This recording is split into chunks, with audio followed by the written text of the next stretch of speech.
అందరికీ నమస్కారం అండి. హిందూ డివోషనల్కి స్వాగతం. ఈ వీడియోలో కార్తీక దామోదర షోడశ శతనామావళి గురించి తెలుసుకుందాం. పునః సంకల్పం. పూర్వోక్త ఏవంగుణ విశేషణ విశిష్టాయాం శుభతిథౌ శ్రీ తులసీ ధాత్రీ సమేత శ్రీ కార్తీక దామోదర స్వామినః ప్రీత్యర్థం పురుష సూక్త విధానేన ధ్యాన ఆవాహనాది షోడశోపచార పూజాం కరిష్యే. ధ్యానం. దక్షిణాగ్రకరే శంఖం పద్మం తస్యాన్యతః కరే చక్రమోర్ధ్వకరే వామం గదా తస్యాన్యతః కరే దధానం సర్వలోకేశం సర్వాభరణభూషితం క్షీరాబ్ధిశయనం ధ్యాయేత్ నారాయణం ప్రభుం. ఓం శ్రీ తులసీ ధాత్రీ సమేత లక్ష్మీ నారాయణాయ కార్తీక దామోదరాయ నమః. ధ్యాయామి. ఆవాహనం. ఓం సహస్రశీర్షా పురుషః సహస్రాక్ష సహస్రపాత్ స భూమిర్విశ్వతో వృత్వా అత్యతిష్ఠదశాంగుళం. ఓం శ్రీ తులసీ ధాత్రీ సమేత లక్ష్మీ నారాయణాయ కార్తీక దామోదరాయ నమః. ఆవాహయామి. ఆసనం. పురుష ఏవేదగం సర్వం యద్భూతై యచ్చ భవ్యం ఉతామృతత్వస్యేషానః యదన్నేనాతిరోహతి. ఓం శ్రీ తులసీ ధాత్రీ సమేత లక్ష్మీ నారాయణాయ కార్తీక దామోదరాయ నమః. నవరత్న ఖచిత సువర్ణ సింహాసనం సమర్పయామి. పాద్యం. ఏతావానస్య మహిమా అతో జాయాగుశ్చ పూరుషః పాదోऽస్య విశ్వభూతాని త్రిపాదస్యామృతం దివి. ఓం శ్రీ తులసీ ధాత్రీ సమేత లక్ష్మీ నారాయణాయ కార్తీక దామోదరాయ నమః. పాదయోః పాద్యం సమర్పయామి. అర్ఘ్యం. త్రిపాదూర్ధ్వ ఉదయత్పురుషः పాదోః స్నేహభవాత్ పునః తతో విశ్వం వ్యక్రామత్ శాసనానశనే అభి. ఓం శ్రీ తులసీ ధాత్రీ సమేత లక్ష్మీ నారాయణాయ కార్తీక దామోదరాయ నమః. హస్తయోః అర్ఘ్యం సమర్పయామి. ఆచమనీయం.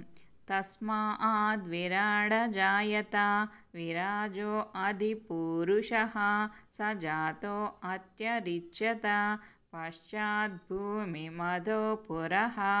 ఓం శ్రీ తులసీ ధాత్రీ సమేత లక్ష్మీ నారాయణాయ కార్తీక దామోదరాయ నమః. ముఖే ఆచమనీయం సమర్పయామి. పంచామృత స్నానం. ఆప్యాయస్వ సಮೇతు తే విశ్వతః సోమవృష్ణియం భవా వాజస్య సంకథే. ఓం శ్రీ తులసీ ధాత్రీ సమేత లక్ష్మీ నారాయణాయ కార్తీక దామోదరాయ నమః. క్షీరేణ స్నపయామి. దధిక్రావ్ణో అకారిషం జిష్ణోరశ్వస్య వాజినః సురభినో ముఖాకరత్ ప్రాణ ఆయుగుంషితారిషత్. ఓం శ్రీ తులసీ ధాత్రీ సమేత లక్ష్మీ నారాయణాయ కార్తీక దామోదరాయ నమః. దధ్నా స్నపయామి. శుక్రమసి జ్యోతిరసి తేజోసి దేవో వః సవితోత్పునాతు అచ్ఛిద్రేణ పవిత్రేణ వసో సూర్యస్య రశ్మిభిః. ఓం శ్రీ తులసీ ధాత్రీ సమేత లక్ష్మీ నారాయణాయ కార్తీక దామోదరాయ నమః. ఆజ్యేన స్నపయామి. మధువాతారుతాయతే మధుక్షరంతి సింధవః మాధ్వీర్నస్తనౌషధీః మధునక్తముతోషసి మధుమత్పాదివగుం రజః మధుజౌరస్తు నః పితా మధుమాన్నో వనస్పతిర్మధుమాగుం అస్తు సూర్యః మాధ్వీర్గావో భవంతు నః. ఓం శ్రీ తులసీ ధాత్రీ సమేత లక్ష్మీ నారాయణాయ కార్తీక దామోదరాయ నమః. मधुना स्नपयामि।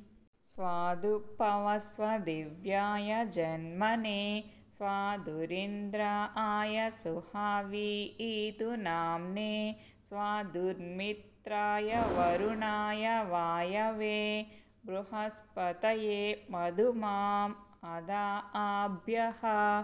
ओम श्री तुलसीधात्री समेत लक्ष्मीनारायणाय कार्तिक दामोदराय नमः। शर्करेण स्नपयामि। याः फलिनीर्याः फलाः पुष्पायाश्च पुष्पिणीः बृहस्पतिप्रसूतास्तानो मुञ्चन्त्वगुंहसः। ओम श्री तुलसीधात्री समेत लक्ष्मीनारायणाय कार्तिक दामोदराय नमः। फलोदकेन स्नपयामि। स्नानं यत्पुरुषेण हविषा देवा यज्ञमतन्वता वसन्तो अस्यासीदाज्यं ग्रीष्म इद्म शरद्दविः। आपो हिष्ठामयो भुवस्तान ऊर्जे दधातन महेरणाय चक्षसे यो वः शिवतमो रसस्तस्य भाजयते हनः। उशतीरिव मातरः तस्मा अरङ्गमामवो यस्य क्षयाय जिन्वता आपो जनयथा च नः। ओम श्री तुलसीधात्री समेत लक्ष्मीनारायणाय कार्तिक दामोदराय नमः। शुद्धोदकस्नानं समर्पयामि। स्नानानन्तरं शुद्ध आचमनीयं समर्पयामि। वस्त्रं सप्तास्यासनपरिधयः त्रिसप्तसमिधः कृताः देवा यज्ञं तन्वानाः अबध्ननु पुरुषं पशुम्। ओम श्री तुलसीधात्री समेत लक्ष्मीनारायणाय कार्तिक दामोदराय नमः। वस्त्रयुग्मं समर्पयामि। यज्ञोपवीतं तं यज्ञं बर्हिषि प्रोक्षन् पुरुषं जातमग्रतः तेन देवा अयजन्त साध्या ऋषयश्च ये। ओम श्री तुलसीधात्री समेत लक्ष्मीनारायणाय कार्तिक दामोदराय नमः। यज्ञोपवीतं समर्पयामि। गन्धं तस्माज्जज्ञात् सर्वहुतः सम्भृतं पृषदाज्यं पशुगुस्तागुश्चक्रे वायव्यान् आरण्यान् ग्राम्याश्च ये। ओम श्री तुलसीधात्री समेत लक्ष्मीनारायणाय कार्तिक दामोदराय नमः। दिव्यश्रीचन्दनं समर्पयामि। आभरणं तस्माज्जज्ञात् सर्वहुतः रोचसामानि जज्ञिरे छन्दागुंसि जज्ञिरे तस्मात् यजुस्तस्मादजायत। ओम श्री तुलसीधात्री समेत लक्ष्मीनारायणाय कार्तिक दामोदराय नमः। सर्वाभरणानि समर्पयामि। पुष्पाणि तस्मादश्वा अजायन्त एकेचोभयादतः गावोह जज्ञिरे तस्माज्जाता अजावयः। ओम श्री तुलसीधात्री समेत लक्ष्मीनारायणाय कार्तिक दामोदराय नमः। नानाविधपरिमलपत्रपुष्पाणि समर्पयामि। अथांगपूजा। ओम पादाक्रांतभुवनाय नमः। पादौ पूजयामि। ओम निवृत्तिनिमेषादिकालात्मने नमः। जङ्घे पूजयामि। ओम विश्वरूपाय नमः। जानुनी पूजयामि। ओम जगन्नाथाय नमः। गुह्यं पूजयामि। ओम पद्मनाभाय नमः। नाभिं पूजयामि। ओम कुक्षिस्थाखिलविष्टापाय नमः। कुक्षिं पूजयामि। ॐ लक्ष्मीविलसद्वक्षसे नमः वक्षः पूजयामि। ॐ चक्रादिहस्ताय नमः हस्तौ पूजयामि। ॐ कम्बुकण्ठाय नमः कण्ठं पूजयामि। ॐ चन्द्रमुखाय नमः मुखं पूजयामि। ॐ वाचस्पतये नमः वक्त्रं पूजयामि। ॐ केशवाय नमः नासिकां पूजयामि। ॐ नारायणाय नमः नेत्रे पूजयामि। ॐ गोविन्दाय नमः श्रोत्रे पूजयामि। ॐ निगमशिरोगम्याय नमः शिरः पूजयामि। ॐ सर्वेश्वराय नमः सर्वाण्यङ्गानि पूजयामि। ॐ श्री तुलसीधात्री समेत लक्ष्मीनारायणाय कार्तीकदामोदराय नमः సర్వాంగపూజాం సమర్పయామి. ఇప్పుడు శ్రీ కార్తీక దామోదర అష్టోత్తర శతనామావళి. ఓం విష్ణవే నమః. ఓం లక్ష్మీపతయే నమః. ఓం కృష్ణాయ నమః. ఓం వైకుంఠాయ నమః. ఓం గరుడధ్వజాయ నమః. ఓం పరబ్రహ్మణే నమః. ఓం జగన్నాథాయ నమః. ఓం వాసుదేవాయ నమః. ఓం త్రివిక్రమాయ నమః. ఓం హంసాయ నమః. ఓం శుభప్రదాయ నమః. ఓం మాధవాయ నమః. ఓం పద్మనాభాయ నమః. ఓం హృషికేశాయ నమః. ఓం సనాతనాయ నమః. ఓం నారాయణాయ నమః. ఓం మధురాపతయే నమః. ఓం తాక్ష్యవాహనాయ నమః. ఓం దైత్యాంతకాయ నమః. ఓం శింశుమారాయ నమః. ఓం పుండరీకాక్షాయ నమః. ఓం స్థితికర్త్రే నమః. ఓం పరాత్పరాయ నమః. ఓం వనమాల్నే నమః. ఓం యజ్ఞరూపాయ నమః. ఓం చక్రరూపాయ నమః. ఓం గదాధారాయ నమః. ఓం కేశవాయ నమః. ఓం మాధవాయ నమః. ఓం భూతవాసాయ నమః. ఓం సముద్రమథనాయ నమః. ఓం హరయే నమః. ఓం గోవిందాయ నమః. ఓం బ్రహ్మజనకాయ నమః. ఓం కైటభాసురమర్దనాయ నమః. ఓం శ్రీకరాయ నమః. ఓం కామజనకాయ నమః. ఓం శేషశాయినే నమః. ఓం చతుర్భుజాయ నమః. ఓం పాంచజన్యధరాయ నమః. ఓం శ్రీమతే నమః. ఓం శారంగపాణయే నమః. ఓం జనార్దనాయ నమః. ఓం పీతాంబరధరాయ నమః. ఓం దేవాయ నమః. ఓం సూర్యచంద్రలోచనాయ నమః. ఓం మత్స్యరూపాయ నమః.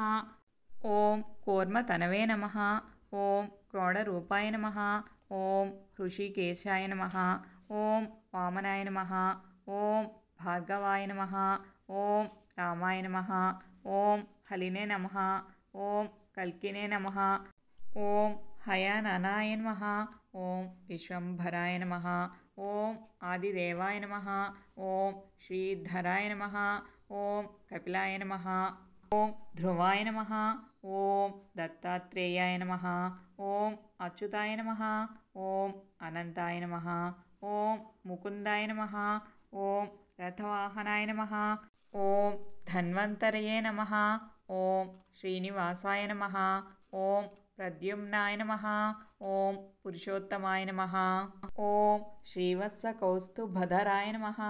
ఓం మురారాతయే నమః. ఓం అధోక్షజాయ నమః. ఓం వృషభాయ నమః. ఓం మోహినీరూపధరాయ నమః. ఓం సంకర్షణాయ నమః. ఓం పృథవే నమః. ఓం క్షీరాబ్ధిశాయినే నమః. ఓం భూతాత్మనే నమః. ఓం అనిరుద్ధాయ నమః. ఓం భక్తవత్సలాయ నమః. ఓం నారాయణాయ నమః. ఓం గజేంద్రవరదాయ నమః. ఓం త్రిధామ్నే నమః.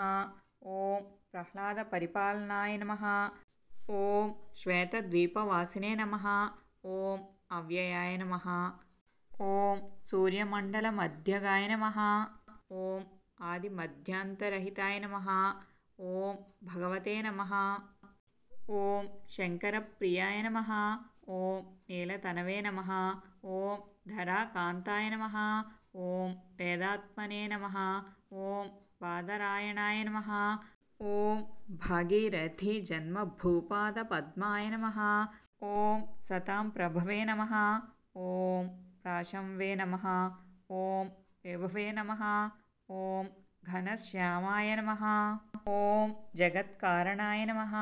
ॐ प्रियाय नमः। ॐ दशावताराय नमः। ॐ शान्तात्मने नमः। ॐ लीलामानुषविग्रहाय नमः। ॐ दामोदराय नमः। ॐ विरूढरूपाय नमः। ఓం భూతభవ్య భవత్ప్రభవే నమః. ఇంతటితో శ్రీ కార్తీక దామోదర అష్టోత్తర శతనామావళి పూర్తయిందండి. ధూపం. యత్పురుషో వ్యదదుః కతిధా వ్యకల్పయన్ ముఖన్ కిమస్య కౌ బాహు కాఊరు పాదా ఉచ్యేతే. ఓం శ్రీ తులసీధాత్రీ సమేత లక్ష్మీనారాయణాయ కార్తీక దామోదరాయ నమః. ధూపం సమర్పయామి. దీపం. బ్రాహ్మణోऽస్య ముఖమాసీత్ బాహురాజన్యః కృతః ఊరు తదస్య యద్వైశ్యః పద్భ్యాగుం శూద్రో అజాయత. ఓం శ్రీ తులసీధాత్రీ సమేత లక్ష్మీనారాయణాయ కార్తీక దామోదరాయ నమః. దీపం సమర్పయామి. చంద్రమా మనసో జాతః చక్షుః సూర్యో అజాయత ముఖాదింద్రశ్చాగ్నిశ్చ ప్రాణాద్వాయురజాయత. ఓం శ్రీ తులసీధాత్రీ సమేత లక్ష్మీనారాయణాయ కార్తీక దామోదరాయ నమః. నైవేద్యం సమర్పయామి. ఓం భూర్భువః స్సువః తత్సవితుర్వరేణ్యం భర్గో దేవస్య ధీమహి ధియో యో నః ప్రచోదయాత్. సత్యం త్వారుతేన పరిషించామి. అమృతమస్తు అమృతోపస్తరణమసి. ఓం ప్రాణాయ స్వాహ. ఓం అపానాయ స్వాహ. ఓం వ్యానాయ స్వాహ. ఓం ఉదానాయ స్వాహ. ఓం సమానాయ స్వాహ. మధ్యే మధ్యే పానీయం సమర్పయామి. ఉత్తరాపోషణం సమర్పయామి. హస్తౌ ప్రక్షాళయామి. పాదౌ ప్రక్షాళయామి. శుద్ధాచమనీయం సమర్పయామి. తాంబూలం. నాభ్యా ఆసీదంతరిక్షం శీర్ష్ణోజ్జౌ సమవర్తత పద్భ్యాం భూమిర్దిశశ్రోతాత్ తథా లోకాగుం అకల్పయన్. ఓం శ్రీ తులసీధాత్రీ సమేత లక్ష్మీనారాయణాయ కార్తీక దామోదరాయ నమః. తాంబూలం సమర్పయామి. నీరాజనం. వేదాహమేతం పురుషం మహాంతం ఆదిత్యవర్ణం తమసస్తు పారే సర్వాణి రూపాణి విచిత్య ధీరః నామాని కృత్వాభివదన్ యదాస్తే. ఓం శ్రీ తులసీధాత్రీ సమేత లక్ష్మీనారాయణాయ కార్తీక దామోదరాయ నమః. కర్పూర నీరాజనం సమర్పయామి. నీరాజనానంతరం శుద్ధాచమనీయం సమర్పయామి. నమస్కరోమి. మంత్రపుష్పం. ధాతా పురస్థాజ్యముదా జహార శక్రప్రవిద్వాన్ ప్రదిశశ్చతస్రః తమేవ విద్వానమృత ఇహ భవతి నాన్యః పంథా అయనాయ విద్యతే. ఓం శ్రీ తులసీధాత్రీ సమేత లక్ష్మీనారాయణాయ కార్తీక దామోదరాయ నమః.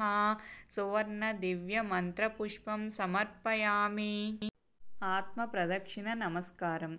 యాని కాని చ పాపాని జన్మాంతర కృతాని చ తాని తాని ప్రణశ్యంతి ప్రదక్షిణ పదే పదే.